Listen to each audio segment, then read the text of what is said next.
Normalmente eu faço a plaquete em papel. Agora, ele é conhecido em toda a Não, mas categoria. eu vou como falar os dois Salim. nomes. Porque já É, porque se falando Antônio Carlos dos Reis, tem gente que vai falar, que é esse cara? Quem é esse cara? É Salim.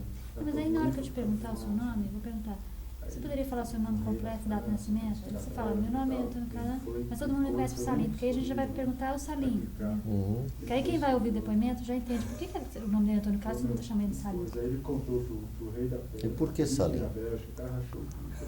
Salim Ei, né? rapaz, essa história é meio complicada. Ele vendia cigarro, sabe? Bituca pros caras da turma do traficante. Não, pegava as bitucas e fazia o cigarro novo para vender. Entendi. Naquele tempo não tinha filtro, Não era. fácil, não. Ah, Ok, os amigos falando que já tá, vamos lá. Projeto História e Multimídia da DC Eletropaulo. Entrevista com Antônio Carlos dos Reis, Salim, entrevistado por Arnaldo Jubelini e Rosalie Henriques, no estúdio Vídeo Som, em São Paulo, no dia 22 de julho de 1999. Entrevista número 021. Ô Salim, a gente queria começar a nossa entrevista perguntando o seu nome completo, local e data de nascimento. O meu nome é Antônio Carlos dos Reis, todos me conhecem por Salim. Eu nasci no dia 1º de março de 1950, na cidade de Álvares Florense, estado de São Paulo. Essa cidade de Álvares Florense é uma cidadezinha pequenininha? Como é que ela é? Ela é uma cidade voltada para a agricultura e é uma cidade próxima a Votuporanga, é uma cidade pequena, de 4.000 habitantes. E qual o nome dos seus pais, Salim? O meu pai chamava-se João Balbino dos Reis e a minha mãe chamava-se Anunciata Azinari dos Reis. Você sabe qual a origem deles? O meu pai tem uma origem assim indígena, já que o pai do meu avô, bisavô, era indígenas, eram índios aí, caboclos aí do Mato Grosso do Sul, por aí, Mato Grosso na época. E a minha mãe é filha de italianos. E seus avós italianos, você chegou a conhecer? Sim, conheci os avós italianos, sim. Eu só não conheci a minha avó paterna, mas o avô paterno e os avós italianos eu conheci. De que parte da Itália que os seus avós são? Eram Você da sabe? Calábria. Eram calabreses. E eles vieram para o Brasil, foram direto para o interior de São Paulo ou moraram em outros lugares antes? Os meus avós vieram muito jovens também, né? O meu avô veio com 16 anos, a minha avó com 10 anos e vieram aqui para a região de Araraquara. E aí foram progredindo na lavoura, plantações, agricultura, né? E seus pais nasceram nessa cidade ou eles nasceram em outras cidades? A minha mãe nasceu em Matão, também cidade do interior, e daqui de São Paulo. E o meu pai nasceu em Jales, também próximo ali.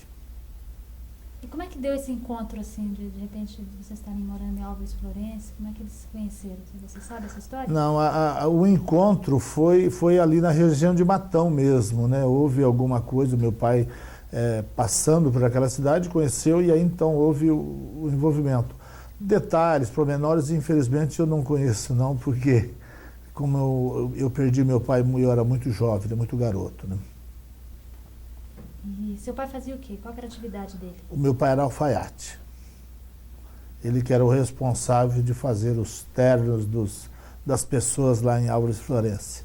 Aliás, uma coisa muito interessante, porque na época usava muito os ternos de linho. Aí os fazendeiros, os políticos iam em casa e tinham que usar o quarto, porque eles colocavam os ternos de linho, aquele linho branco, mas depois precisava de uma cama para amarrotar o terno. Aí então eles iam na cama nos quartos dos meus pais e enrolavam na cama para sair amarrotado, que era o chique, que era o elegante da época. Então você se lembra bem assim do seu pai? Como é que ele era? Eu me lembro bem porque, na realidade, eu tenho ainda muitas fotos. Todo dia ele tinha uma aparência, assim, talvez mais ou menos igual à minha, né? Era uma pessoa magra, alta. Hoje eu sou gordo, né? Mas ele era magro, alto, de bigode, tudo, moreno. Assim, mais ou menos como a minha fachada, vamos dizer assim. Mas o que você lembra, assim, características que te marcou no teu pai? O meu pai era uma pessoa muito dada, ele se voltava muito para a coletividade, tanto é que foi vereador numa cidadezinha pequena, ele foi um dos vereadores da cidade pequena, ele foi juiz de paz, ele foi delegado suplente, então ele ele tinha uma vida voltada para a sociedade. Apesar de uma cidade pequena, ele era voltado para a sociedade. E ele faleceu, você tinha quantos anos? Eu tinha 8 anos, ele faleceu em maio de 1958. Ele teve, que tipo de problema que ele teve? Ele teve câncer, morreu com câncer, ficou 45 dias internado, tudo. E na sua casa eram quantos irmãos, sua família? Eu mesmo, nós somos na realidade em seis filhos, né? Eu tenho 5 irmãos, mas 2 irmãos, duas irmãs eu não conheci, que faleceram muito jovem e eu não fui, elas faleceram bem antes de eu nascer. Aliás, nenhum dos irmãos que sobreviveram conheceu as irmãs. Aí depois que nasceu os outros irmãos, e que inclusive hoje já tem um falecido também. Qual que são os nomes deles? O irmão mais velho, que é falecido, se chamava José Otávio dos Reis. Hoje tem o João Carlos dos Reis, tem o Nelson dos Reis e eu. Aí pela ordem de nascimento. Então você é o caçula. Sou caçulinha. E a sua mãe, como é que ela era? A minha mãe era uma mulher muito participativa também, muito religiosa, vivia dentro da igreja, cidade pequena. A maioria das atividades são religiosas, dentro da igreja, né? Ela era muito católica, então tinha uma atividade religiosa. E era também uma pessoa voltada para a comunidade. Então ela participava de todas as festas da cidade, fazendo comida, fazendo doce, fazendo salgado, enfim, toda essa coisa, ela era muito participativa. Toda festa que tinha, ela estava lá participando da festa, de uma maneira ou de outra, ou na organização ou trabalhando mesmo, fazendo a comida. E como é que foi a sua infância lá em Álvares Florence? Você lembra assim da casa? Da como que casa? era? Lembro, nós tínhamos uma casa bem antiga, né? Aquele modelo antigo, e na frente era a alfaiataria do meu pai, e tinha lá as acomodações, 2 quartos, tudo, um quintal onde tinha um poço, a cisterna, né, para a minha mãe lavar roupa, que não era tanque, era aquela tábua, tinha um pé de amora no fundo do quintal, tudo. Esse pé de amora, alguma lembrança especial? Tem uma lembrancinha que eu não passei por isso porque eu era muito jovem, mas esse pé de amora, o meu pai, quando queria castigar os irmãos mais velhos, mandava buscar um galho de amora e limpar para que ele apanhasse, para ele bater nos irmãos. Tem que buscar o objeto. Na realidade, muitas vezes o castigo maior era aquele temor, né, de ir buscar, porque quando chegava com a vara na mão, já não apanhava mais. Porque algumas vezes já chegou a apanhar, e aí era terrível, viu? Mas dava para escolher uma mais. Na amora, quem conhece a amoreira, ela é fininha, ela é bem flexível, e uma batida na bunda é bem ardida, viu? Mas muitas vezes eu sempre me escondia, né? Nesse momento eu era pequenininho, eu sempre me escondia, porque eu não gostava nem de ver.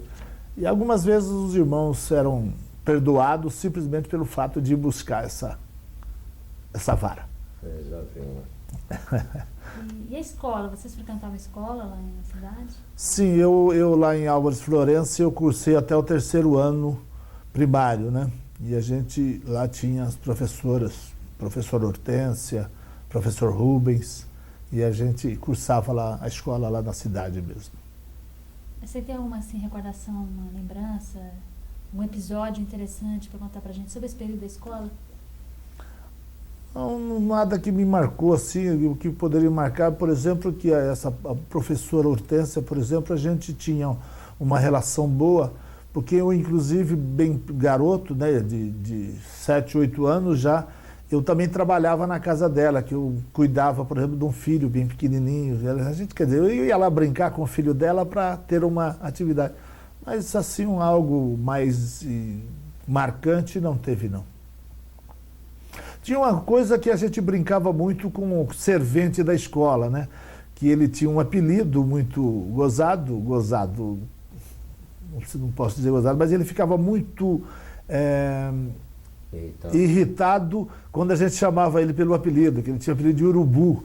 Então a gente chamava Urubu, Urubu, e aí tinha outras brincadeiras, alguns palavrões que a gente colocava no meio e ele ficava muito irritado com isso, né? Mas só isso, não tem nada mais marcante, não. E as brincadeiras de infância? Que tipo de brincadeira vocês faziam lá na cidade? Olha, brincadeira, em cidade pequena você não tem muita opção de lazer, né? A minha opção de lazer era o futebol, jogar uma bolinha, uma peladazinha com os outros companheiros, e nadar no rio, que tinha lá um local que a gente chamava de tancão, para ir nadar, tudo, essas coisas só. Não tinha outra opção, porque na cidade não tinha cinema. Então era ir na missa, ir na quermesse, quando tinha quermesse, na época juninas, jogar bola e ir para o rio nadar. Essa é a opção de lazer que nós tínhamos na cidade pequena. E existe o lazer hoje lá é praticamente esse também, porque a cidade continua pequena. Mas ela hoje tem quantos habitantes? Hoje ela tem 4.000 a 4.500 habitantes, contando toda a área rural dela, né? A cidade em si, toda a área de fazendas, sítios, chácaras que tem em volta. Porque vocês moravam na parte urbana mesmo, né? Sim, sim, nós morávamos dentro da cidade mesmo, bem na região central da cidade, que ela tinha lá, vamos dizer assim, 1, 2, 3, 4, 5 ruas transversais e 4. Então nós morávamos ali ao lado da igreja, ao lado da praça central. E seus irmãos brincavam com vocês? Como é que era assim? Sim, porque apesar que a diferença de idade ela é um pouquinho relativamente grande, né? Por exemplo, meu irmão mais velho tinha 9 anos mais do que eu, então já as brincadeiras já eram um pouco diferenciadas, mas a gente sempre brincava junto, porque era o futebol, né? Mesmo quando eles iam jogar e era com aqueles garotos mais maiores, a gente também estava sempre participando também. Essas brincadeiras eram participativas, a gente estava sempre junto. Principalmente com logo acima, né? O Nelson, que aí sim a gente tinha já mesmo ciclo de amizade. E aí ia pescar junto, ia caçar junto, fazer estilingue, aquelas coisas. O time era misturado ou era Álvares Florense contra Nhandeara? Não tinha. O time era só da cidade mesmo, né? Tinha o time da cidade que ia jogar com outra cidade. Mas eu não fazia parte desse time, né? Porque eu era muito jovem, muito garoto, né? Eu vim para São Paulo pequeno. Quando eu vim para São Paulo com 10 anos. E aí sim os irmãos mais velhos é que fazia parte desse time. Mas aí jogava cidade contra cidade, porque não tinha 2 times na cidade. Não dava para formar 2 times na cidade. A rivalidade. Sim, a rivalidade entre cidades era uma coisa muito séria. Como em todo. Até hoje deve ter essa rivalidade ainda. Mas tinha um nome especial esse time? Como é que chamava? Não, é o nome da cidade, Associação Atlética Álvares Florense. Você falou que você veio para São Paulo. Com quantos anos você tinha quando veio para São Paulo? Eu vim para São Paulo em janeiro de 1960. Quer dizer, eu estava fazendo 10 anos. Iria fazer 10 anos logo em seguida. Bem jovem, bem garoto. Ainda para cursar aqui em São Paulo a 4ª série do primário, né? Acabar com o curso primário, como era dito naquela época. E terminei esse curso primário aqui em São Paulo. E a motivação para vir para São Paulo? Olha, na realidade eu não tinha muita vontade de vir para São Paulo, não. Eu preferia ficar morando lá naquela época, porque a cidade grande me assustava. Então nós tínhamos conseguido algumas coisas na cidade que nós nunca tínhamos. Por exemplo, depois que papai faleceu, nós conseguimos ter uma casa própria, tudo, porque até então a gente pagava aluguel. Então eu não queria me desfazer daquela propriedade, que foi a primeira casa que a família teve e tudo, apesar de um passado até razoável, mas a família mesmo foi a primeira casa. Então eu não queria vir para São Paulo. Mas aí o irmão mais velho quis vir para São Paulo, quis vir tentar a sorte aqui, Mamãe também achou que era viável e viemos tentar a sorte da cidade grande. Foi bom. Como é que foi essa mudança? Vocês vieram morar onde? Em que casa? Casa de quem? Vocês tinham parentes aqui? Nós tínhamos conhecidos aqui, pessoas também que moravam lá, que já estavam aqui. Mas foi uma situação meio traumática, porque nós vendemos uma casa lá em Álvares Florence, de 3 quartos, sala, copa, cozinha, área de serviço, um quintal maravilhoso, onde tinha todo tipo de frutas, goiaba, abacate, laranja, mexerica, pés de cafés, tudo, para trocar por uma casinha de 3 cômodos, aí dividir o quintal com uma outra família. E todo aquele dinheiro que nós conseguimos vender essa casa, nós compramos aqui em São Paulo um fogão, uma mesa, um armário, um guarda-roupa e uma cama de casal. Quer dizer, o dinheiro de uma propriedade foi para comprar os móveis de uma casa aqui em São Paulo e não móveis tão confortáveis como a gente poderia dizer. E aí chegamos em São Paulo, fomos para uma casa de uma família conhecida, mas não pudemos dormir naquela casa porque não tinha também acomodações para todos. E aí fomos para essa casa que nós alugamos, mas nessa casa também não tinha o colchão, não tinha cama, não tinha mesa, não tinha o fogão. Tivemos que nos virar. E não tinha cobertas. Fomos comprar depois, nos dias seguintes. E aí foi nos emprestado alguns colchões e a coberta era a roupa. Foi um início difícil na cidade grande. Mas vocês não trouxeram nada de lá? Trouxemos a roupa do corpo, porque ficava muito caro também o transporte desses utensílios de lá de Álvares Florence naquela época para cá. E aí, com o dinheiro do transporte, praticamente a gente comprava tudo aqui. Então, preferimos comprar aqui. Quer dizer, a família, né? Porque eu, naquela época, não podia opinar muito, porque era um garotinho. E que bairro vocês foram morar? Nós fomos morar na rua, na época chamada Rua Sintra, no bairro do Tucuruvi, hoje Rua Ministro Kelly. E como é que foi esse primeiro contato com São Paulo? O que você sentiu? Realmente foi uma coisa assim assustadora, né? A gente saiu de uma cidadezinha que na época tinha 2.000, 2.500 habitantes e chegar aqui na Estação da Luz, desembarcar do trem, que viemos de trem, e ficar olhando para aquele movimento todo, aquela loucura que já era São Paulo naquela época, os prédios, tudo, pegar o ônibus, pegar um táxi para ir para a cidade, tudo era novidade, né? Mas muito assustador. A gente está acostumado, a gente tinha uma ideia do que era a capital, mas é diferente, né? Você imagina uma coisa e chega aqui e vê uma outra realidade. Foi meio complicado, para mim particularmente, foi meio complicado o conhecimento da cidade de São Paulo. E aí vocês chegaram, foram morar no Tucuruvi. E como é que foi, assim, seus irmãos foram arrumar emprego? Como é que se deu, então? Na realidade, o meu irmão mais velho já tinha vindo na frente e já estava trabalhando. E aí os outros foi à procura de emprego, né? O José Otávio já estava trabalhando numa empresa aqui, em São Paulo, e já ganhava um saláriozinho, já dava para a gente se manter. Sobrou uns trocados no bolso na época para que a gente se mantivesse nos primeiros 2 meses. E aí os outros foram arrumando emprego, tudo, e eu indo para a escola. Mas naquela época já trabalhava também. Trabalhava durante a semana, ia para a escola e vinha almoçava, ia para o emprego, que aquele emprego é que me dava o dinheiro de ir no matinê no domingo para assistir os filmes, os seriados que passavam na época. Qual era esse trabalho, essa ocupação? Eu trabalhava numa sapataria, então lá na sapataria eu batia sola, eu engraxava sapato, essas coisas pequenas, né? Que não dava para mexer com faca, com máquina ainda de lixar, essas coisas. Mas era basicamente engraxar os sapatos, vamos dizer assim. Isso com que idade? 10 anos.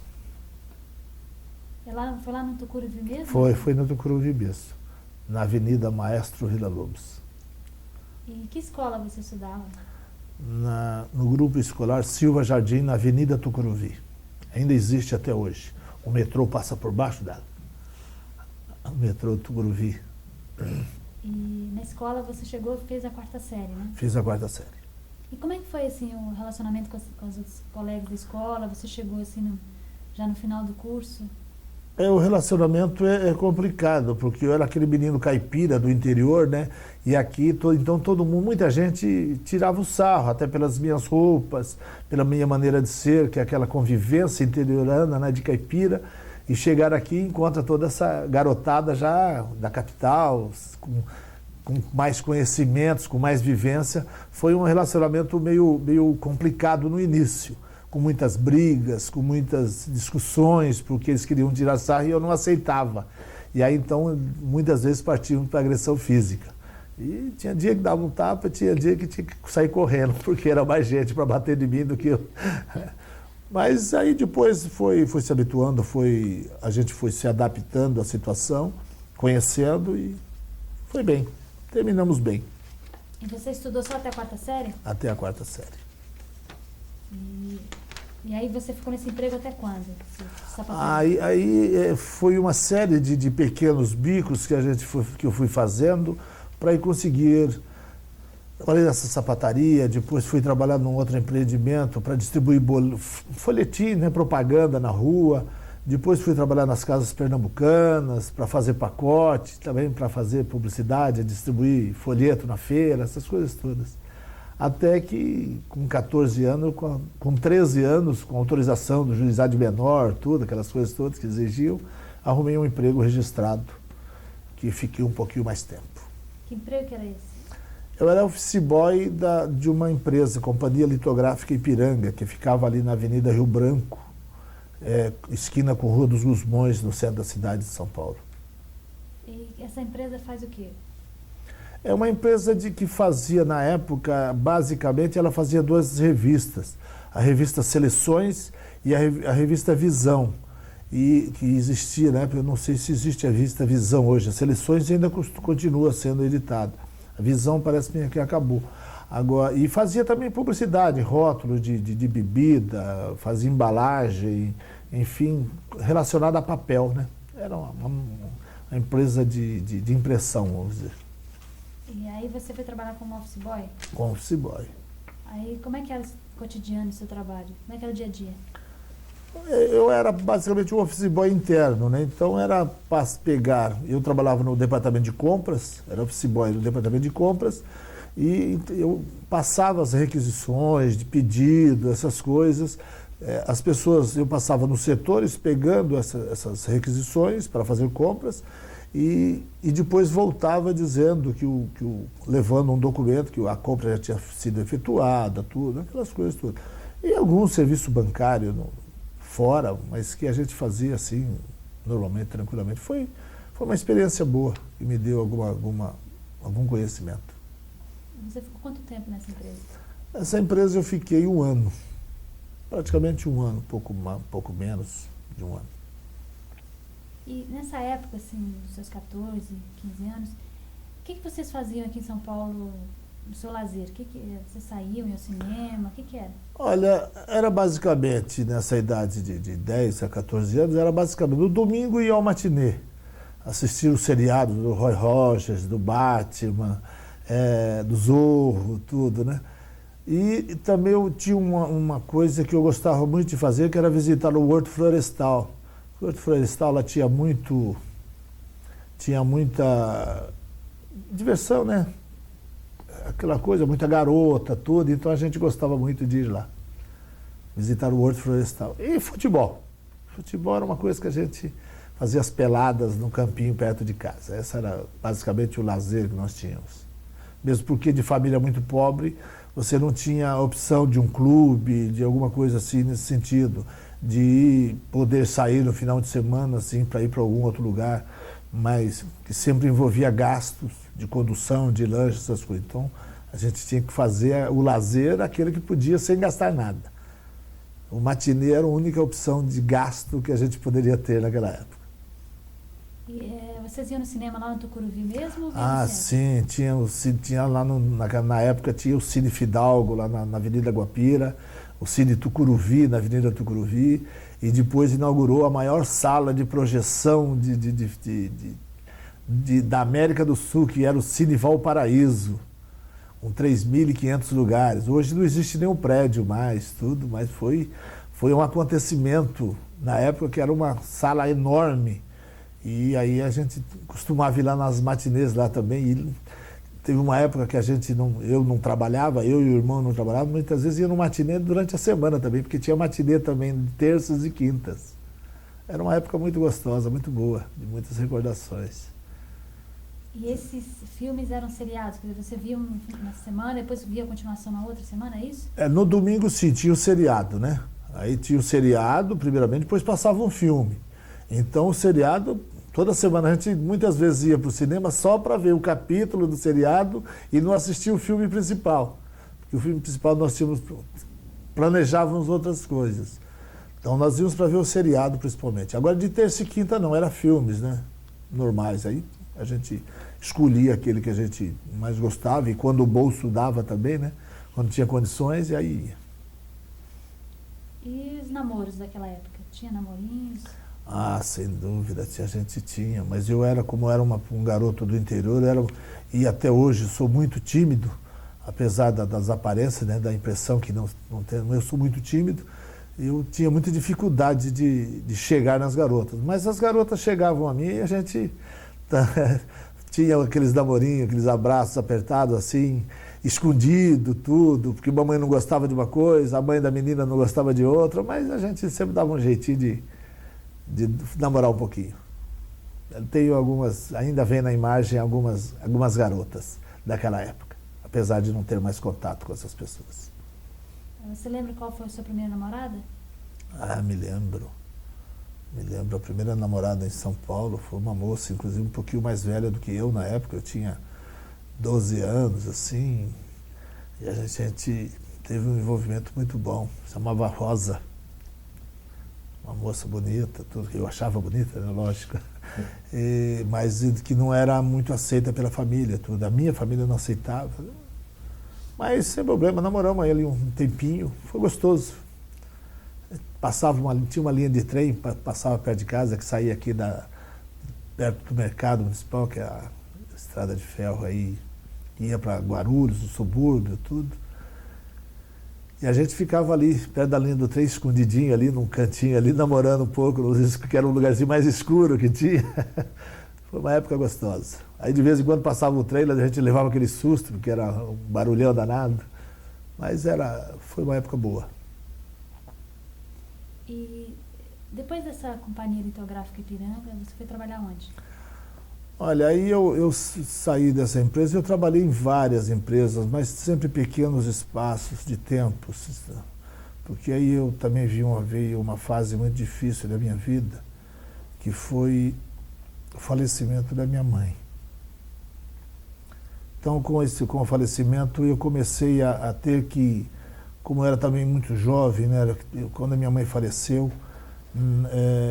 eu ia fazer 15 anos. E aí eu tinha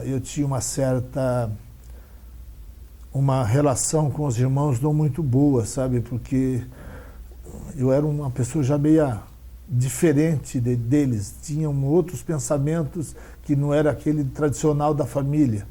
Talvez até por isso que eu seja hoje o que sou. Mas então eu tinha uma maneira de ver. E aí eu tinha um relacionamento muito ruim com os meus irmãos. E aí então eu fui morar na casa das pessoas, primeiro na casa de um irmão, depois na casa de uma tia também que não deu certo, que era muito conservadora e não me permitia fazer certas coisas, me trazia muito uma rigidez muito firme. E aí eu também voltei para casa do outro irmão. Enfim, e aí os empregos também foram assim muito de espaço pequeno por causa dessas dificuldades familiares que eu tive. Mas trabalhei em várias empresas, né? De tecelagem, de escritório, enfim, tudo. Até servir o exército. Feira, trabalhei na feira, enfim, fiz algumas coisas aí. Salem, eu queria interromper um pouco. Tá.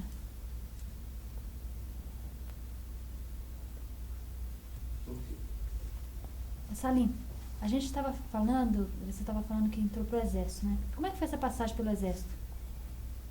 Olha, a minha entrada no Exército foi uma coisa, naquela época, todo mundo queria ficar livre do Exército, né? Porque é um ano perdido. E eu, na realidade, pedia para todos que eu queria servir o Exército, porque a minha ideia, por não ter mais a família, vamos dizer assim, por eu não ter uma convivência muito boa com os irmãos, porque os irmãos já começaram a se casar, tudo, então a relação entre irmão que mora na casa do irmão com a cunhada, tudo começa a ser incômodo. Então eu queria ir para o Exército, para servir o Exército e para seguir carreira no Exército. E morar dentro do quartel, porque aí para mim seria uma coisa muito boa, porque aí dentro do quartel tinha comida, tinha roupa, tinha cama, tinha lavanderia, tinha tudo, né? A lavanderia seria eu mesmo, né? Lavando a minha roupa, mas eu teria condições de uma sobrevivência boa, né? Porque passei por alguns momentos meio ruins antes de servir o Exército, né? Então para mim foi uma coisa que eu tinha como uma tábua de salvação, de ter um lar. O quartel do Exército, para mim, seria um lar que eu não tinha. Você serviu aonde? Qual? Eu servi no Arsenal de Guerra de São Paulo, em Barueri. Era pior ou melhor que de Quitaúna? É melhor. Que diziam que era mais, né? Na realidade, na época, era melhor, era mais maneiro, sabe? O Arsenal de Guerra era uma fábrica de pequenos canhões que o Exército tinha. Então, diziam, era uma fábrica. Era uma indústria. Então nós trabalhávamos muito lá dentro, não tinha muita ordem unida, aquelas coisas de fazer aquelas atividades de campo, de fazer treinamento para guerra, essas coisas. Ele era mais maneiro, porque era mais desenvolvido para o lado da fábrica que tinha. E o Exército prestava serviço para algumas empresas, por exemplo, da Grande São Paulo, tipo Bomboveri, Cobrasma, essas coisas, que fazia peças lá. Era uma metalúrgica. E então era... Como rigidez de disciplina, ele era mais tranquilo. Então, para nós era melhor, apesar que o Exército é o Exército. E uma época muito ruim, que foi a época da recessão, 69 estava servindo, e aquela época era brava mesmo, né? Foi uma época onde havia atentados contra o Exército, de terrorista, aquele pessoal, né, que havia o regime militar e que era recessivo, e as pessoas queriam liberdade, e aí então havia aqueles grupos revolucionários que queriam essa liberdade.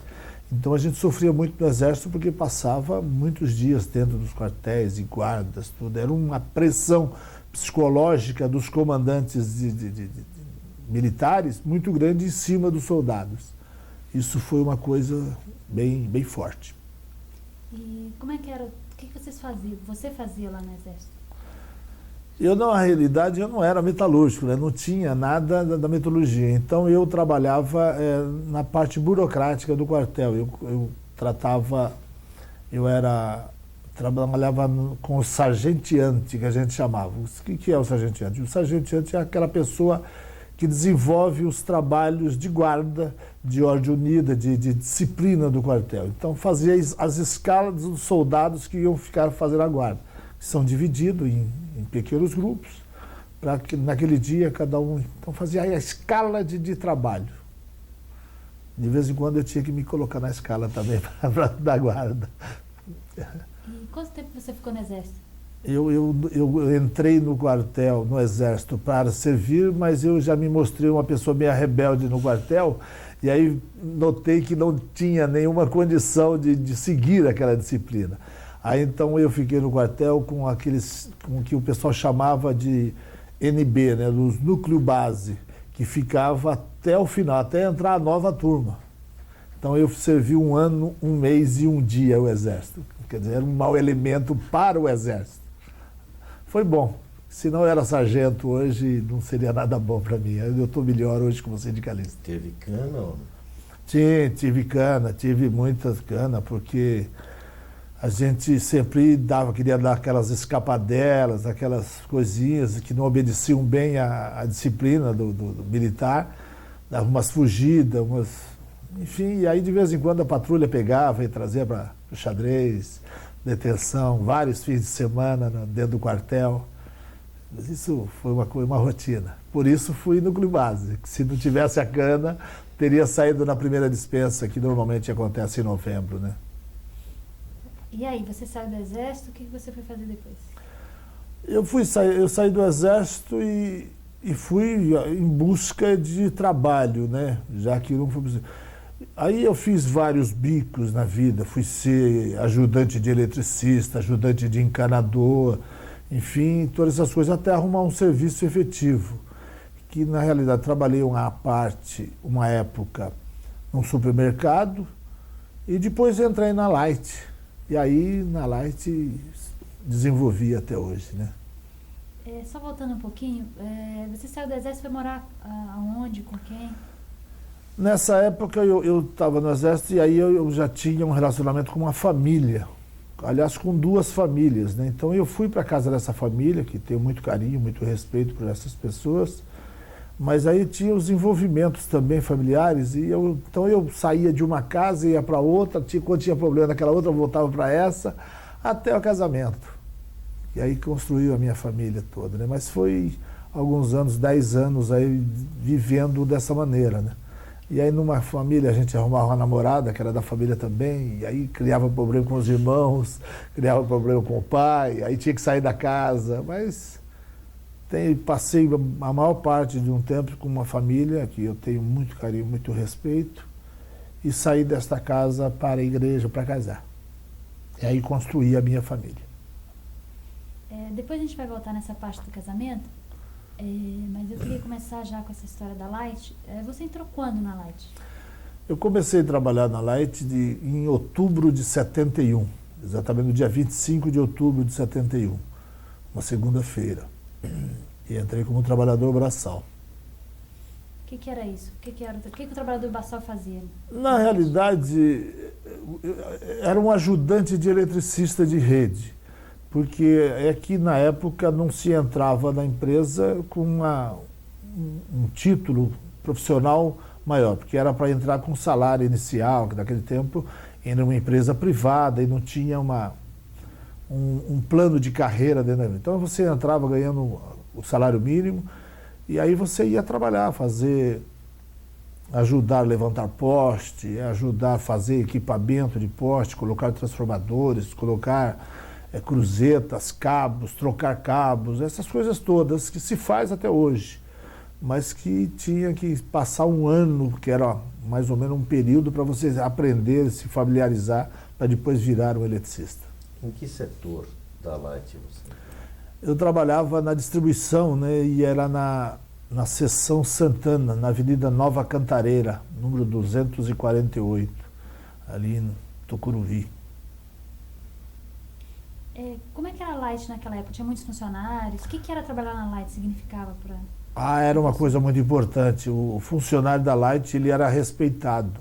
O funcionário da Light tinha, quando você falava para alguém do seu conhecimento que trabalhava na Light, todo mundo dizia, você trabalha numa grande empresa, isso é uma grande empresa, você tá bem, segue carreira lá, procure ficar lá sempre. Era uma coisa muito boa. E as turmas, tinha várias turmas, tinha muito trabalho, nós trabalhávamos bastante, né? Era rígido a questão de fazer tarefas. Mas tinha uma equipe boa, tudo que é diferente de hoje. Hoje você tem uma equipe muito pequena, mas naquela época eu cheguei a trabalhar numa equipe dentro de um caminhão, onde tinha 15, 16 pessoas trabalhando naquela equipe para ir fazer os vários serviços que tinham que ser feitos. Que era abrir buraco para colocar, implantar postes, para fazer redes, e naquela época já o crescimento demográfico de São Paulo já fazia com que a gente fazia muitas redes. Então era normal hoje naquela época sairmos com a equipe para colocar 20, 30 postes na mesma rua. Mas é um trabalho de eletricitário mesmo.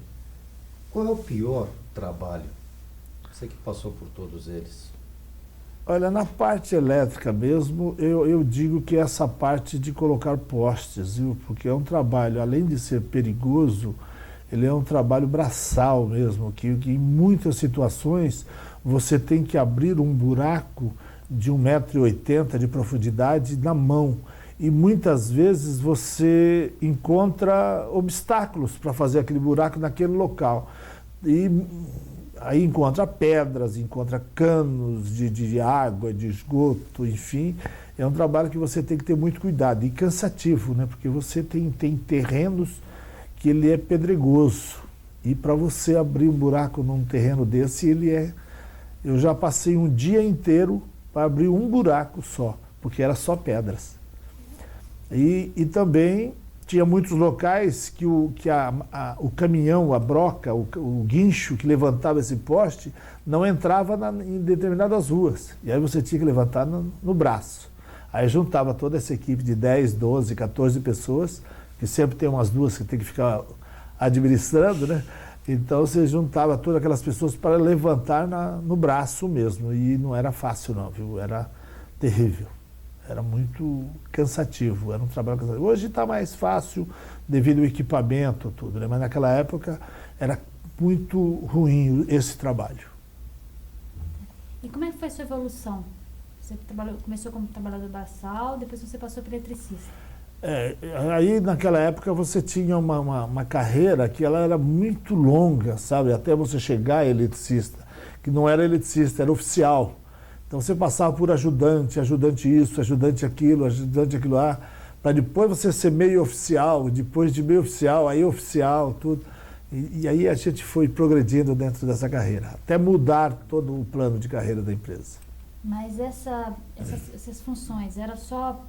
Tinha mudança, né, essas funções de ajudante, tal, tinha alguma mudança no tipo de trabalho que você fazia?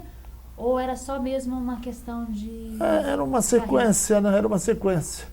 Porque eu comecei, por exemplo, abrindo buraco para colocar o poste. Aí depois você já carregava a escada, ajudava a levantar uma escada. Aí depois você ajudava a mandar material para o oficial que estava em cima. E se você queria progredir dentro da carreira, você também já era obrigado a começar a subir nas escadas para fazer pequenas tarefas lá em cima, já na rede, para você demonstrar que você tinha competência para fazer as outras tarefas, realmente, né? E foi numa dessas tarefas que eu sofri um acidente, inclusive. Conta pra gente esse acidente. Este acidente, eu estava executando uma tarefa, nós estávamos fazendo o que nós chamamos lá de reforço de rede, onde tinha uma rede, onde tinha algumas pequenas fábricas, e nós precisávamos trocar os cabos, um cabo mais fino, por um cabo mais grosso, né, que tem mais potência, e trocar o transformador também. E nós estávamos fazendo esse trabalho inicial de trocar os cabos, mas a rede estava ligada, estava energizada. E aí, quando eu terminei de fazer esse trabalho, que eu ia descer, eu levei um choque e caí de uma altura de 7,5 metros, mais ou menos. Sorte, graças a Deus, que caí em pé. E aí então eu tive a fratura no pé, que moeu praticamente o pé, e quebrei a mão também, teve problema de coluna, tudo. Mas o grande problema que ficou foi o pé mesmo, que fraturou de várias maneiras. E aí você... Aí fui atendido, tudo, fui para o hospital, cirurgia, tudo. Fiquei afastado muito tempo, né? E tem sequelas até hoje. Mas você ficou afastado quanto tempo?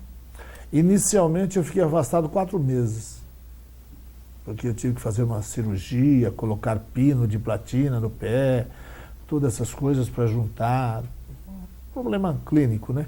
E aí teve, depois de tirada de gesso, desses pinos, tudo, fisioterapia, tudo para poder caminhar normalmente.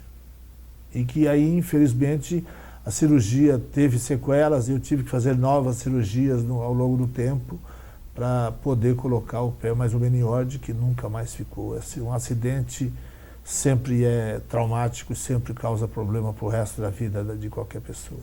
O choque em si, qual é a sensação que dá física? O choque é uma coisa interessante, né? Gozada, porque você não sente dor, mas você sente o choque, ele te puxa todos os nervos, né? Te encolhe todo, né? E eu devo ter gritado muito, mas ninguém ouviu. Eu não sei se as pessoas ouvem ou não, porque a sensação é que eu estava gritando muito. E aquele tremor todo do choque, né, que mexe com o físico todo, foi um negócio assim muito, muito ruim, né? E principalmente depois que eu me livrei do choque, ter a sensação de que o chão está subindo, a terra está subindo para te buscar lá em cima. Você não tem a sensação que está caindo, você tem a sensação que a terra, o solo está indo te buscar lá no alto e aí você leva o choque. também o choque, o impacto, né? Não o choque, o impacto com o solo que aí te deixa adormecido. Aquela dor é tão forte quando há uma fratura que fica adormecido, né? E na empresa vocês usavam equipamentos de segurança? Que tipo de equipamentos vocês usavam? Existem os equipamentos de segurança, mas naquele momento, como eu estava em fase final do trabalho naquele local, eu já tinha tirado todo o equipamento de segurança. O que eu não estava usando na época, que era necessário, era uma manga no braço, porque eu levei o choque no braço. Então, se eu estivesse usando aquela manga, eu não teria levado choque. E aí foi uma falha pessoal de não estar usando os equipamentos individuais adequados. Mas vocês usavam, quer dizer? Normalmente usava, sim, tinha esses equipamentos.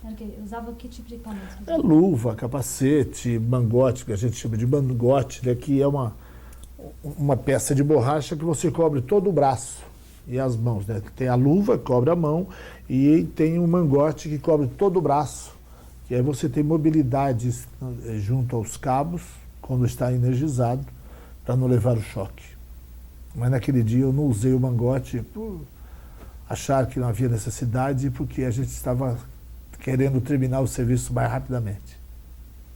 E depois desse acidente, quer dizer, isso foi mais ou menos, já estava há quanto tempo na empresa? Eu tinha 1 ano exatamente de empresa. O acidente aconteceu, eu entrei no dia 25 de outubro de 71 na empresa, como eu disse. O acidente aconteceu no dia 1º de novembro de 72. Quer dizer, praticamente um ano, né? Um ano e alguns dias. E qual foi a sua evolução depois do acidente? Quais cargos você passou? Quando eu voltei do acidente, que você tem uma alta provisória, vamos dizer assim, você também não pode voltar na sua atividade normal. Aí eu fui ter uma atividade burocrática, trabalhar no escritório, ajudar nas atividades escriturárias, né?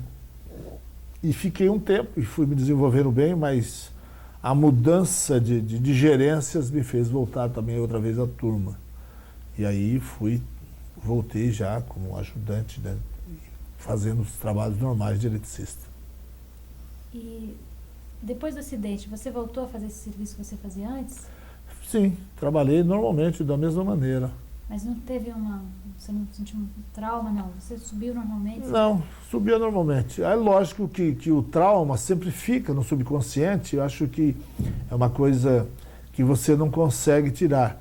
Mas eu continuei fazendo o serviço normalmente com mais segurança, aí, né, procurando usar os equipamentos, fazendo a coisa com a realidade de segurança mais adequada. Mas a empresa não procurou uma readequação funcional para você?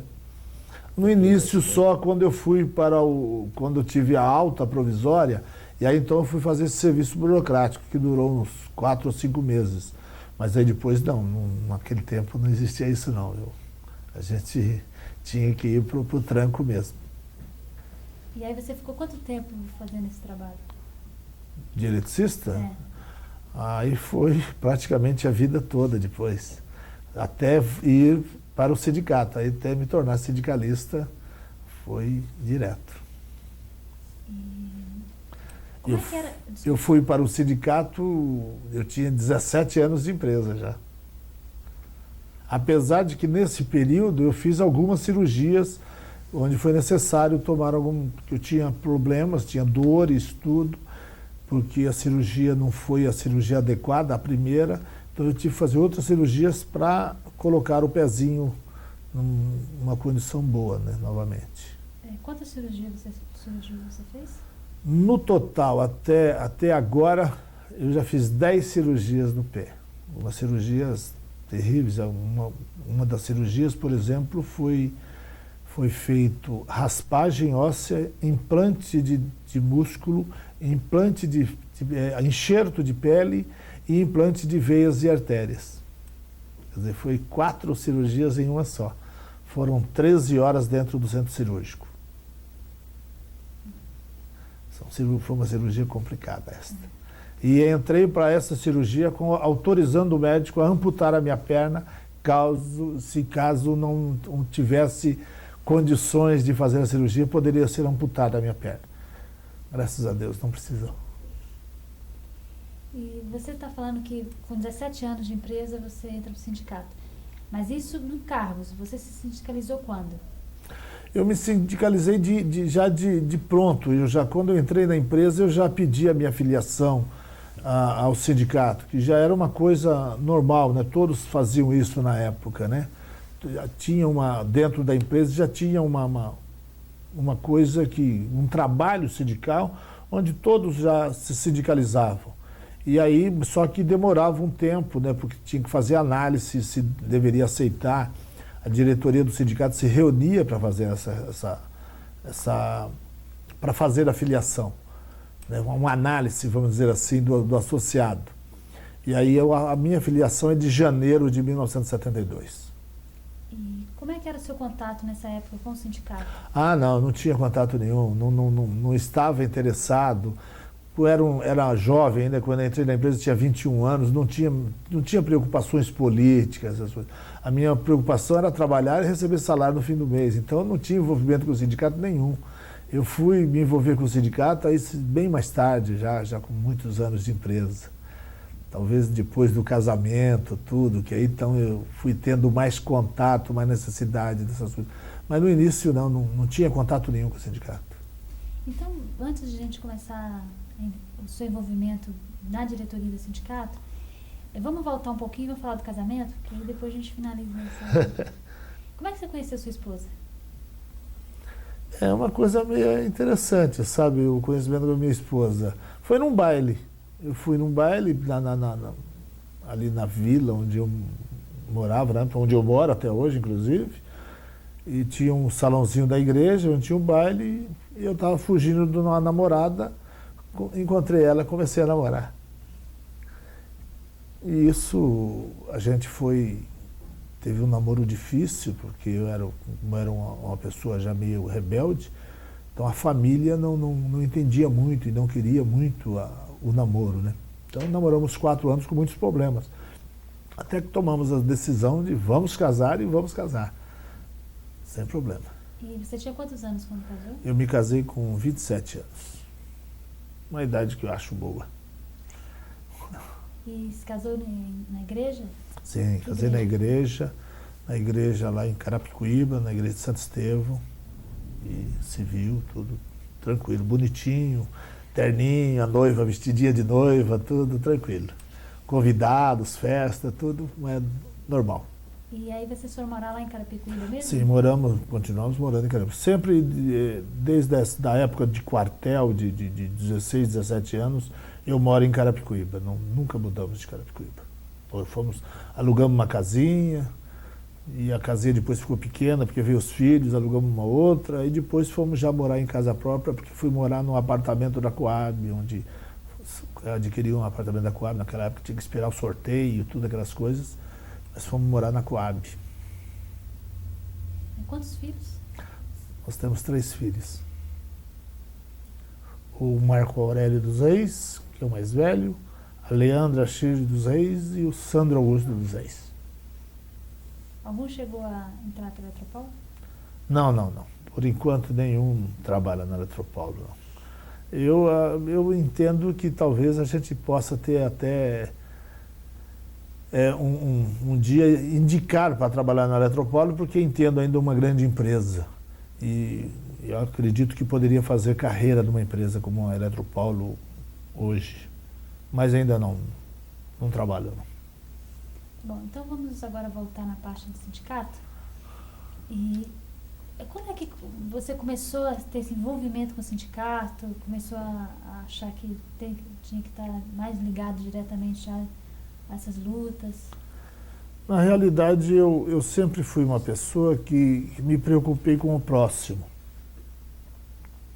E eu dentro da empresa vi algumas injustiças, algumas coisas que eu não concordava na época.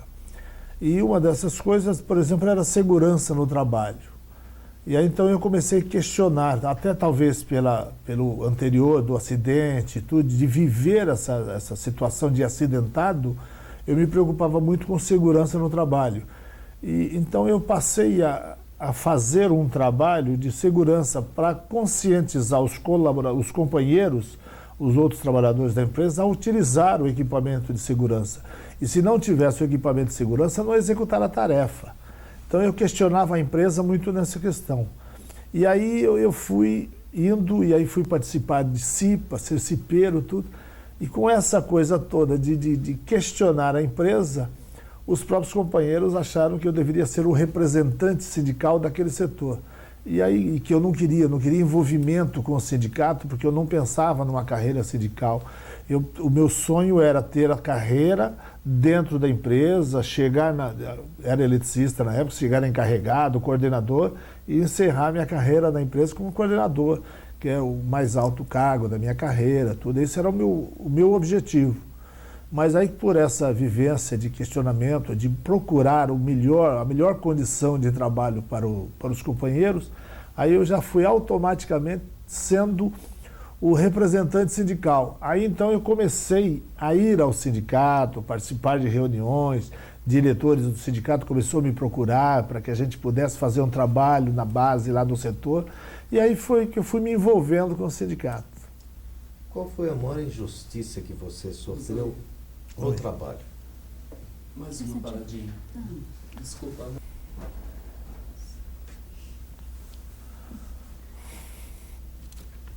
Ok. Qual foi a maior injustiça que você acha que sofreu na empresa? Que eu sofri na empresa? Olha, eu vejo que eu sofri muitas injustiças na empresa. Eu fui uma pessoa acidentada e que, na realidade, na época, não tive o tratamento clínico adequado. Eu fiquei com deficiência por esse acidente e que entendo que a empresa deveria ter dado um tratamento médico clínico mais adequado.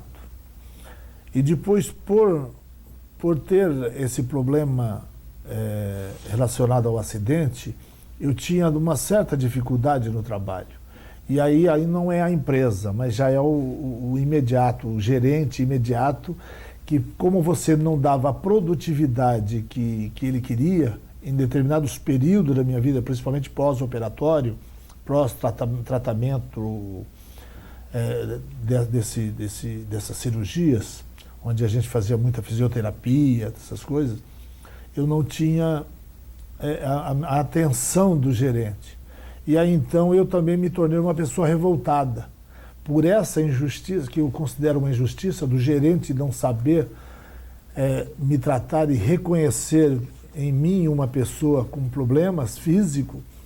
Então eu me considerava muito injustiçado. E aí eu também passei a ser uma pessoa revoltada. E sendo uma pessoa revoltada, eu passei também, aí sim, a ter um atrito pessoal entre o trabalhador Salim e o gerente local, que hoje é um grande amigo meu. Esse apelido Salim vem antes ou depois da Eletropaulo? Não, vem de Light. Vem de Light.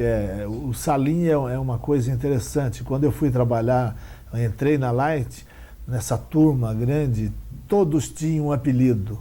Então cada um tinha um apelido. Tinha o Mussum, tinha o Pocan, enfim, cada um tinha um apelido. E falaram que eu tinha que ter um apelido também, que não ia me chamar de Toninho, já que eu era um cara grande, não ia me chamar de Carlinhos, não ia me chamar de Antônio Carlos, que era uma coisa assim, muito ruim. Teria que arrumar um apelido. E aí foram inventando alguns apelidos, mas não pegava esse apelido, né? Porque eu também já me posicionei de que eu não deveria achar ruim. E quando você não acha ruim, que passa a ser uma coisa normal, as pessoas não... Mas aí um dia um companheiro lá falou assim, olha, você tem uma cara de turco, rapaz, você é Salim. E aí ficou o Salim.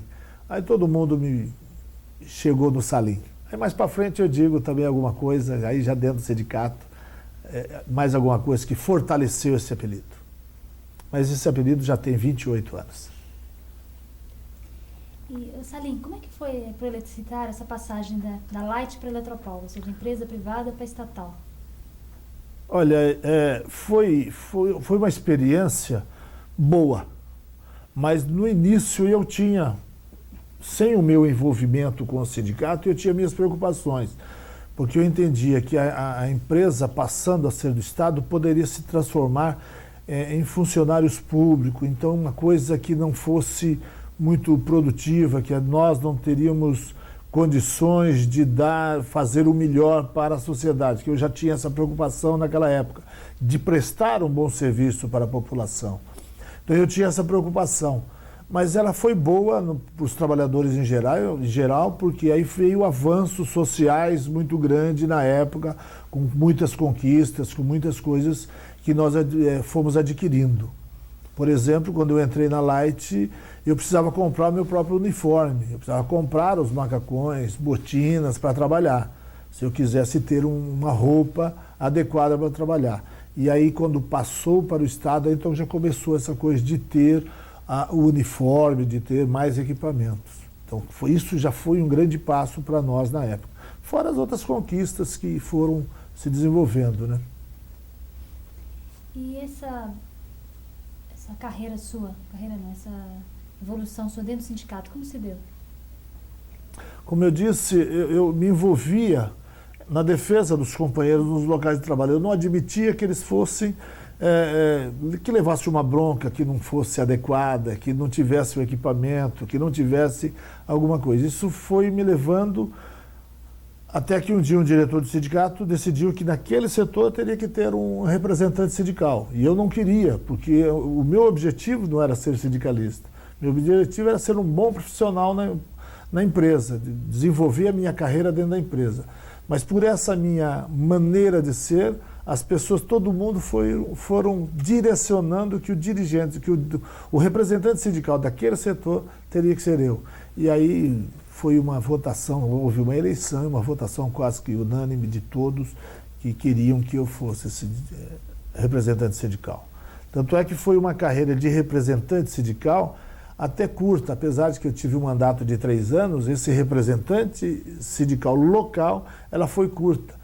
Que eu fui eleito representante sindical em 86, no mês de novembro, logo após a posse da nova diretoria, que também impulsou-se, que foi o último mandato do companheiro Magri, e eu já fui ser o representante sindical em novembro, e já no mês de julho eu já estava liberado pela empresa para ser um assessor sindical, que a gente chama de assessor sindical, mas a gente colaborava, era representante, mas já liberado, aí já não era mais o eletricista, eu era o sindicalista já, porque só ficava sediado no sindicato para percorrer as bases e conversar com os trabalhadores. Então, quer dizer, a partir dessa época você já fica direto no sindicato? Já fico direto no sindicato, a partir de julho de 87. Aí eu já estou liberado totalmente para o sindicato. Agora, a parte da diretoria mesmo foi a partir de 89, é isso? Aí em 89, na formação da chapa, onde o companheiro Magri não concorre mais à eleição como presidente do sindicato, e aí concorre o companheiro Enir, e eu faço parte dessa chapa, ganhamos as eleições, uma eleição muito concorrida, e eu passo a ser, dentro da diretoria do sindicato, o tesoureiro do Sindicato dos Eletricitários de São Paulo. E aí o Salim se fortaleceu? Eu, na realidade, naquela época eu não sabia, sabe? Mas politicamente eu já era forte. Porque o apelido Salim. Ah, sim, o apelido Salim fortaleceu e muito. Aliás, na campanha muitas pessoas diziam assim, não, ele vai ser o tesoureiro porque ele tem o apelido Salim.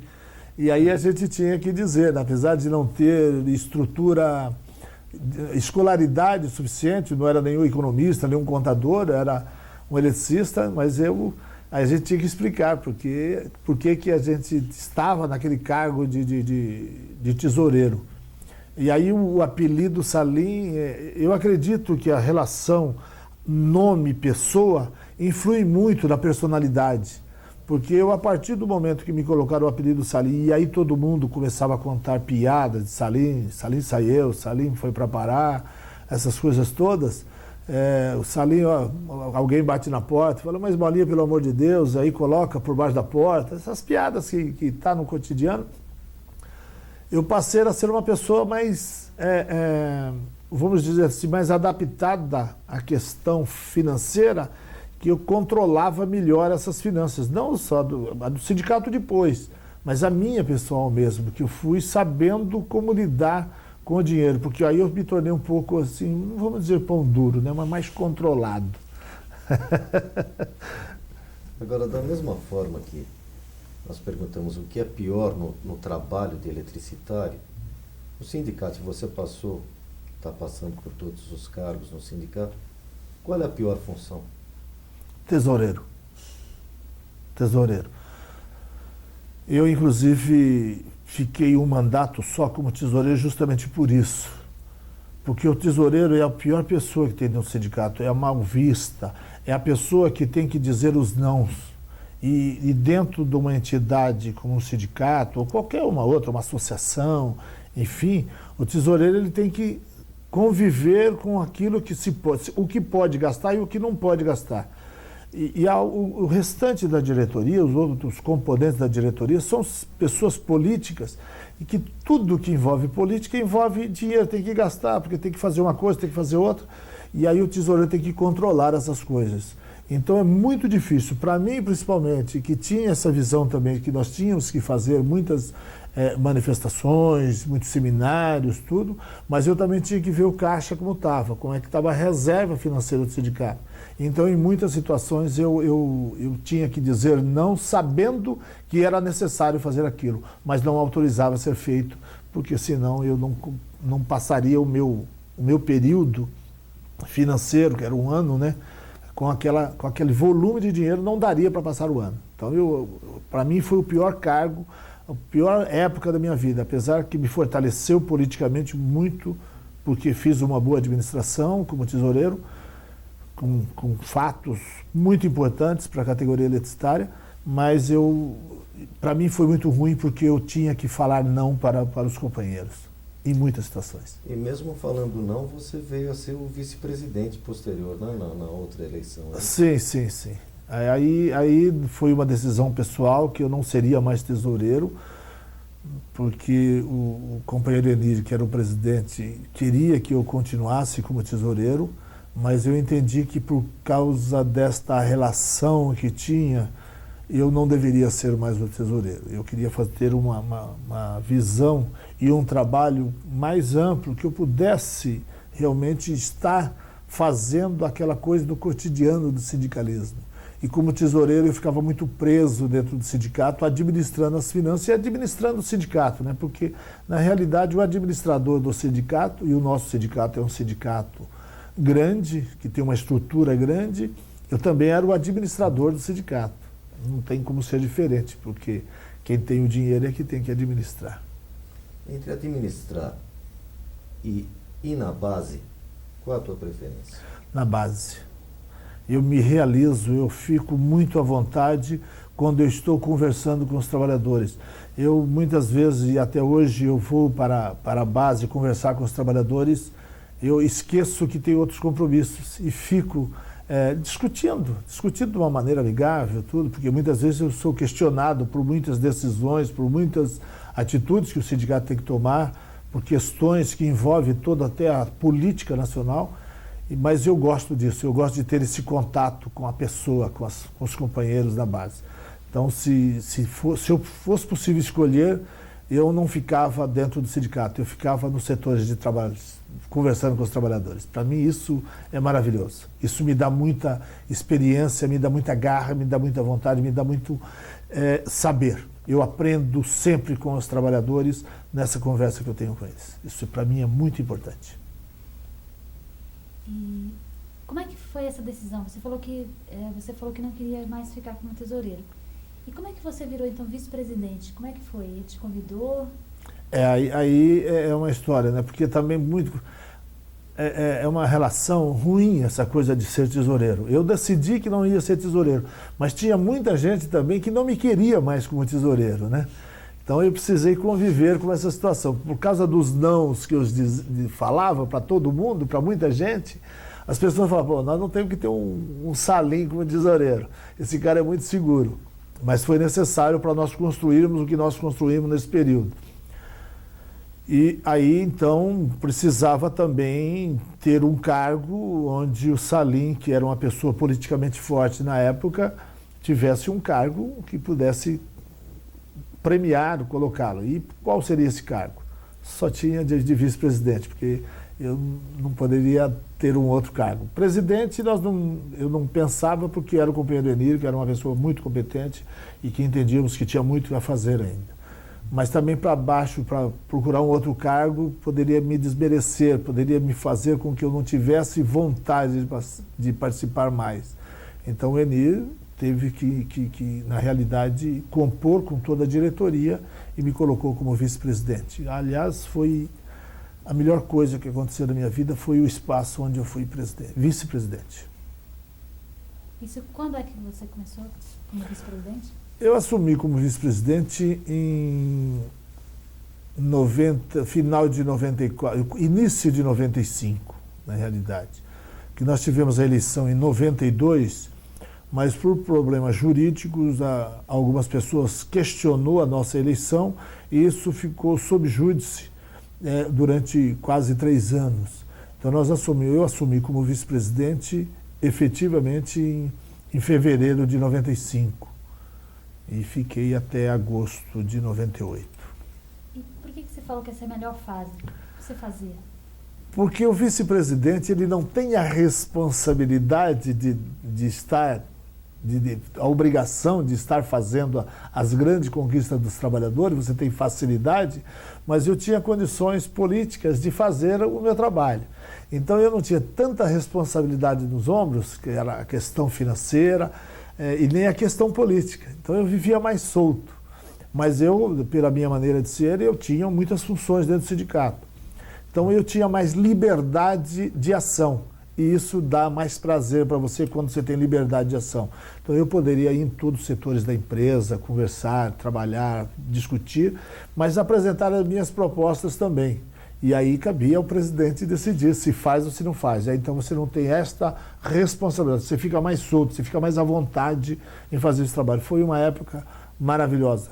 Pela minha maneira de ser, não é que é o melhor para todos os vice-presidentes, não. Pela minha maneira de ser, pela autoridade que eu tinha dentro da categoria, dentro do sindicato, foi uma fase muito boa. Mas não é todos que têm a felicidade de ter. De ter o que eu tive, a maneira como eu estive encarando tudo isso e também de ter o presidente que eu tive, que me dava esta liberdade também, porque sabia que era uma pessoa responsável, que era uma pessoa que procurava fazer o melhor, tanto para a entidade como para a categoria.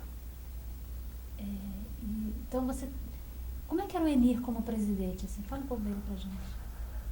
O Enir era uma pessoa maravilhosa, mas tinha um coração muito grande. O coração dele atrapalhava ele.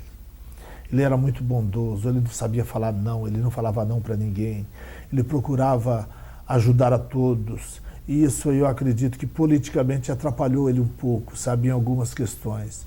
Mas era uma pessoa inteligente, era uma pessoa que perseguia, quando tinha um objetivo, ele ia em busca daquele objetivo, e nós devemos muito a ele, a categoria eletricitária deve muito a ele, por todas as conquistas que ele teve dentro da categoria, ou por todas as conquistas que nós não perdemos, porque ele tinha muita habilidade negocial. E então, com isso, ele conseguia fazer muitos amigos. Aliás, ele só fez amigos. Mas eu poderia dizer, e disse isso já em várias oportunidades, ele tinha um coração muito grande, ele atendia a todos. E na política, quando você atende a todos, você desagrada muitos. E como é que foi que você virou presidente? Eu virei presidente pelo falecimento do Enir, né? Infelizmente ele faleceu, o Enir travou uma luta de saúde a vida toda, ele passou 15 anos travando uma luta de saúde, que ele tinha um problema, onde os médicos tinham dado um prazo de vida para ele, e ele suplantou esse prazo de uma maneira heróica, de uma maneira espetacular, porque acredito que o trabalho foi o grande medicamento dele, ele se entregou tanto ao movimento sindical e tanto ao trabalho sindical, que acredito que esse foi o grande medicamento. O Enir tinha leucemia e ele tinha 2 anos de vida, só que esses 2 anos de vida durou 15 anos e ele faleceu tendo um derrame cerebral. Quer dizer, mas foi o sindicato foi o grande medicamento que ele teve para ficar 15 anos com essa doença, sofrendo e tendo terríveis. Nós que vivíamos lado a lado com ele sabíamos o quanto ele sofria com isso. e que ele procurava esconder da maioria das pessoas para que não soubessem que ele tinha essa doença. E aí, com o falecimento dele, eu, que era vice-presidente, assumi o sindicato em setembro de 98. Agora, numa época de tantas mudanças, que foi em 98, né? Com a globalização, com a Eletropaulo sofrendo o processo de privatização e a morte do Enir, uma morte inesperada, o que você sentiu naquele momento? Que você dormiu vice-presidente e acordou presidente de repente? Eu só não posso dizer que dormi, né? Porque eu fui, quando ele teve o derrame, eu fui para o hospital, que ele faleceu em Belo Horizonte, eu estava em São Paulo, eu fui para Belo Horizonte para acompanhar, para encaminhar tudo aquilo que tinha que ser encaminhado. Então eu não dormi. Eu fiquei acordado a noite toda também, né, ao lado dele.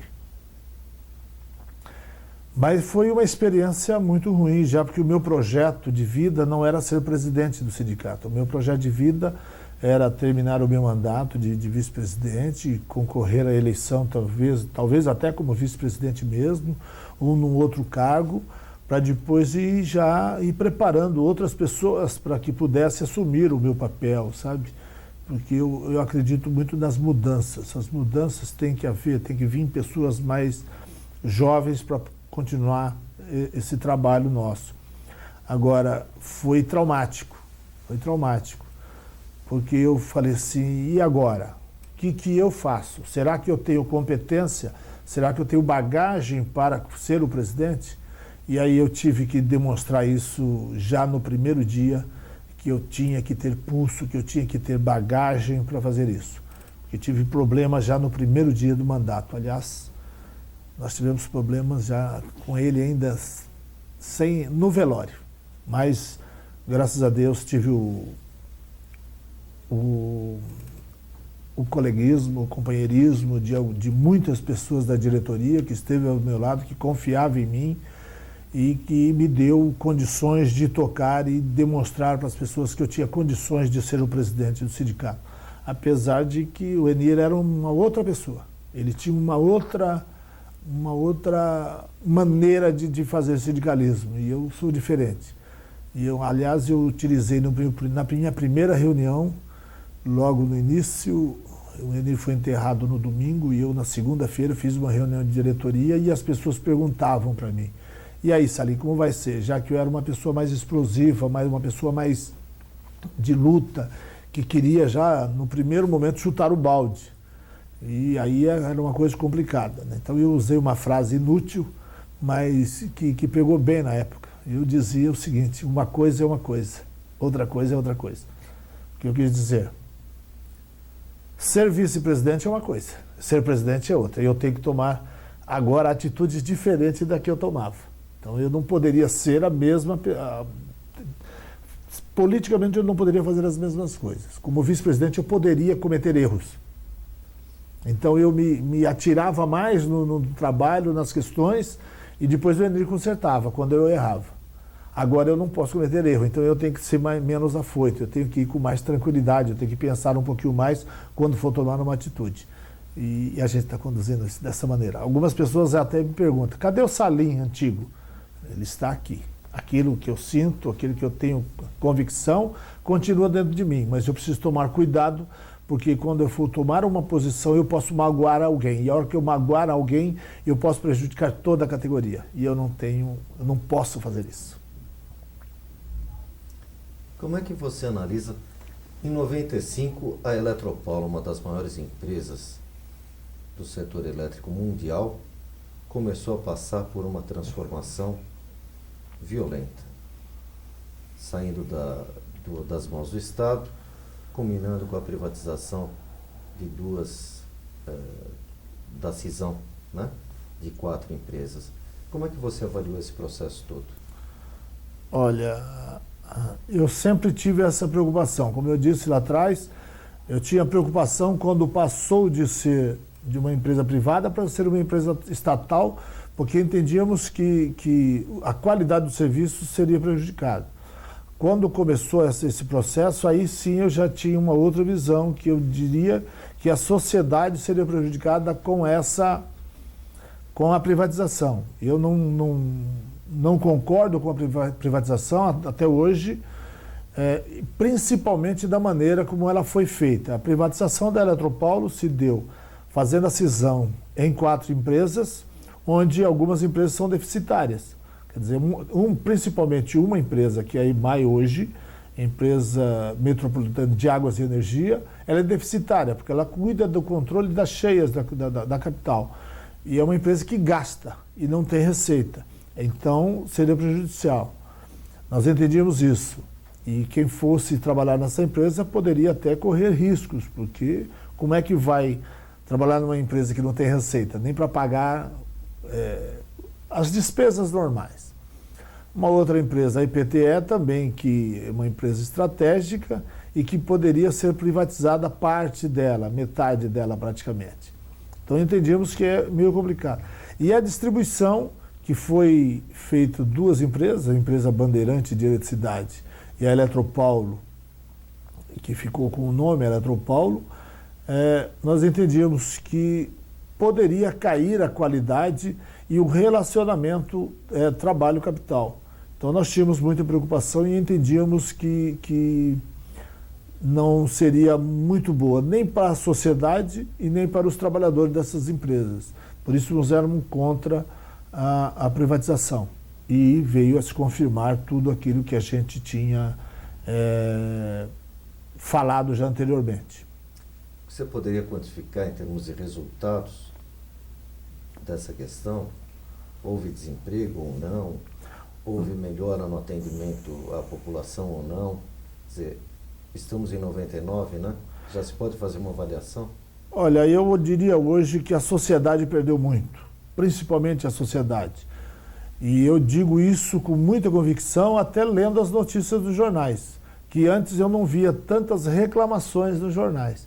E olha que quem tem acesso às reclamações nos jornais normais, da rádio, são poucas pessoas. E eu nunca vi tantas reclamações dos serviços prestados pela empresa. Então eu digo que para a sociedade piorou. Piorou por quê? Porque deixou de dar o mesmo atendimento. Fechou postos de atendimento ao consumidor. Diminuiu o número de trabalhadores de equipes que dava esse atendimento. Quer dizer, para os trabalhadores houve desemprego, houve uma grande quantidade de trabalhadores que saiu da empresa por PDIs, plano de demissão incentivada, e também por demissões truculentas, como aconteceu na Eletropaulo, que se mandou 1.084 trabalhadores embora sem nenhum motivo aparente, já que nós tínhamos um acordo coletivo. Então, para os trabalhadores, de uma maneira geral, foi ruim, porque houve desemprego, pelos vários motivos. E para a sociedade também, que hoje o serviço não é um bom serviço. Apesar de toda a competência do trabalhador, houve uma queda na qualidade do serviço. Por quê? Nós tínhamos uma equipe que ela já estava sincronizada, ela tinha tudo já nos computadores naturais das pessoas, que era a sua cabeça. Então, quando havia algum problema, de algum defeito na rede, tinha pessoas que já sabiam onde era. E ia diretamente naquele local, porque sabia das deficiências. Hoje, essa memória técnica da empresa não está mais aí à disposição. Então, a sociedade perdeu muito com isso. E os trabalhadores, só na Eletropaulo, que quando privatizou tinha 10.500 trabalhadores, hoje está com 7.000 trabalhadores. Quer dizer, se perdeu 3.500 postos de trabalho só na Eletropaulo. No sindicato ao todo, quantos se perderam? O sindicato, num todo, nós perdemos entre 10 e 12 mil trabalhadores. Nós tínhamos 28, 29 mil trabalhadores antes dessa cisão, em 94, por aí, e hoje nós estamos aí com 16, 17 mil trabalhadores, com tendência de cair mais. Agora, Salim, além de presidente do sindicato, você também veio com o tempo se transformar em presidente da Central Geral dos Trabalhadores, a CGT. Não, da Confederação Geral dos Trabalhadores. Antiga Central, não é? Antiga Central, antigamente. Como é que se deu essa passagem? Olha, aí é uma outra questão também que envolve a política, né? Eu, sinceramente, digo, eu não pretendia ser presidente do sindicato. Não era esse o meu projeto.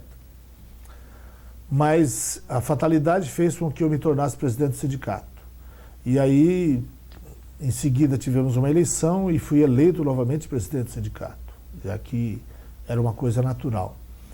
E aí o movimento sindical tinha um compromisso de ter o Sindicato dos Exercitários ter o presidente da Confederação Geral dos Trabalhadores. E quando eu passei a ser presidente do Sindicato dos Exercitários de São Paulo, por esse compromisso com a direção nacional da CGT, eu também passei a ser o presidente da CGT. Eu, no início, relutei um pouco, porque entendia que não estava ainda preparado para um tão importante cargo, mas aí as condições dos outros sindicatos que compõem a direção nacional da CGT entendeu que eu seria a melhor opção para ocupar a presidência da CGT. E nós estamos aí em busca, acreditando muito nisso e encarando mais um desafio, já que a minha vida toda foi um eterno desafio. E qual que é o desafio para os sindicatos dos eletricitários, para o eletricitário hoje? Eu não diria para o sindicato dos eletricitários, eu diria para o movimento sindical. O movimento sindical está passando por uma transformação tão radical, tão grandiosa, que nós precisamos ser muito criativos e termos muita vontade para que a gente possa manter os sindicatos em pé na luta em favor dos trabalhadores. Hoje existe, com a globalização, uma tendência a fazer com que os sindicatos desapareçam do mundo do trabalho e para que as empresas possam ter mais liberdade, flexibilizar mais esses trabalhadores, para que eles possam, é lógico, obter o maior lucro. Então eu hoje digo que o movimento sindical precisa de uma grande unidade nacional para se manter vivo. E infelizmente ainda nós não conseguimos hoje essa grande unidade nacional. O ego está falando mais alto dentro dos sindicalistas e nós precisaríamos abaixar um pouco esse ego, nós precisamos discutir mais essa questão, nos unirmos mais para que a gente possa desenvolver um trabalho em prol da classe trabalhadora. Da maneira como está indo, eu digo que nós vamos perder, perder, perder. Porque a globalização, que infelizmente país nenhum no mundo está preparado para a globalização, vai engolir todo esse movimento sindical para que possa ficar o poder na mão de poucos no mundo, não só no Brasil, mas no mundo. E mais especificamente, para os sindicatos eletricitários, qual é a luta de vocês neste momento?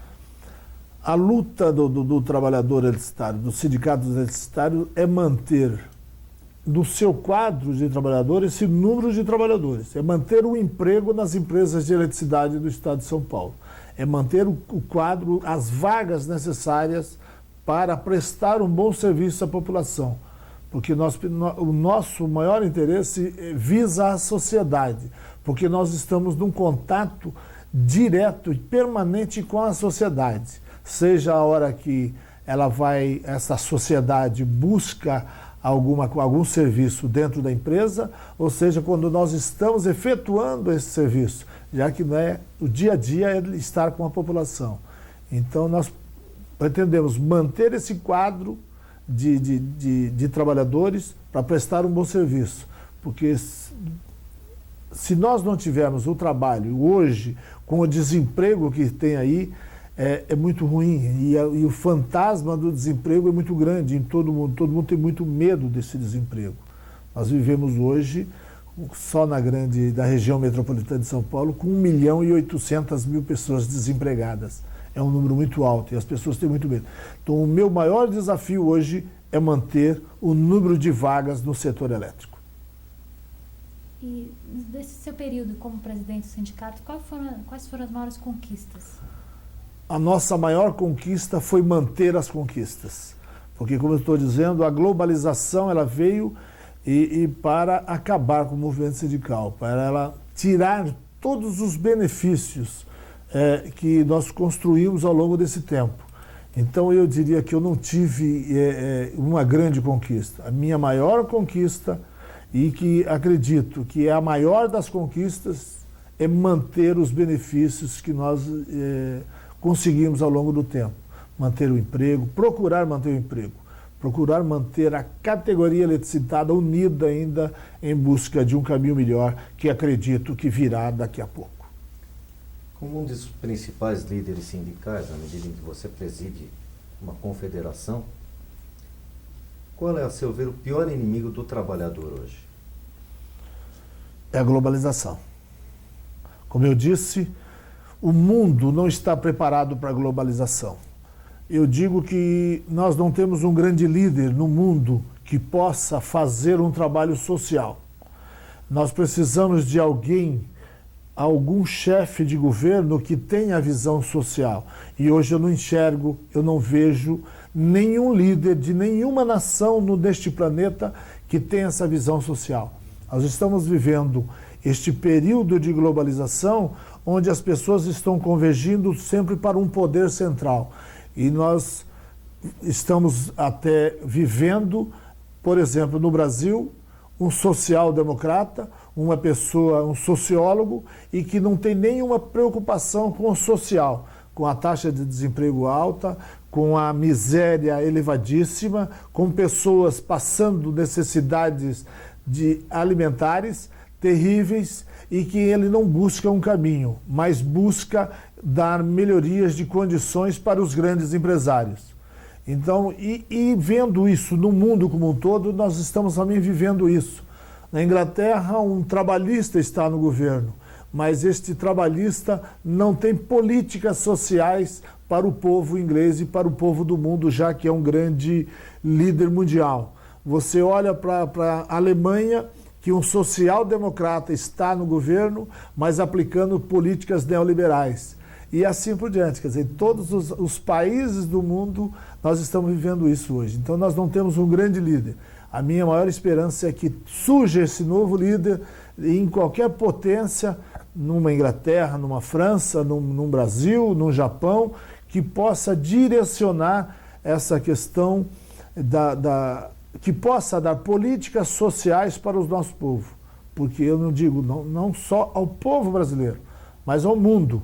Porque nós estamos vivendo miserabilidade em todas as partes do mundo. Haja visto a África, a Ásia, ali na Índia, na América Central, na América do Sul, onde as pessoas estão vivendo de uma maneira terrível, e que isso me causa uma profunda preocupação, porque eu gostaria de resolver esses problemas, mas um simples presidente de sindicato, um simples presidente de uma confederação geral dos trabalhadores não tem condições de fazer. E aí, por isso eu digo, nós precisamos construir uma grande unidade nacional no movimento sindical, no movimento de trabalhadores, para expandir essa grande unidade nacional para outros países, para a gente globalizar também o movimento sindical e os movimentos sociais. Salim, a gente já vai encerrar o nosso depoimento, já vamos concluir.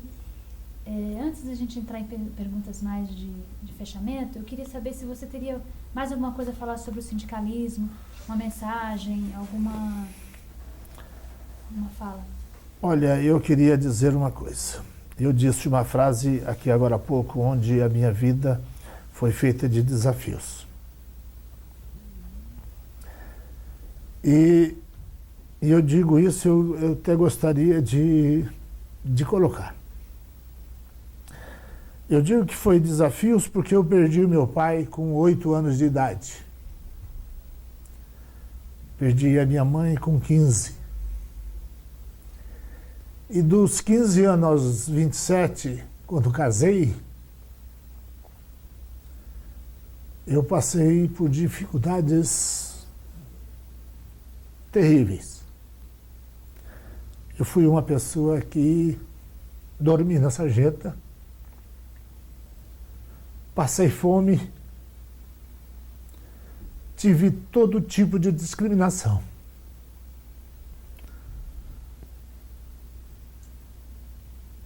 Mas também fui um vitorioso.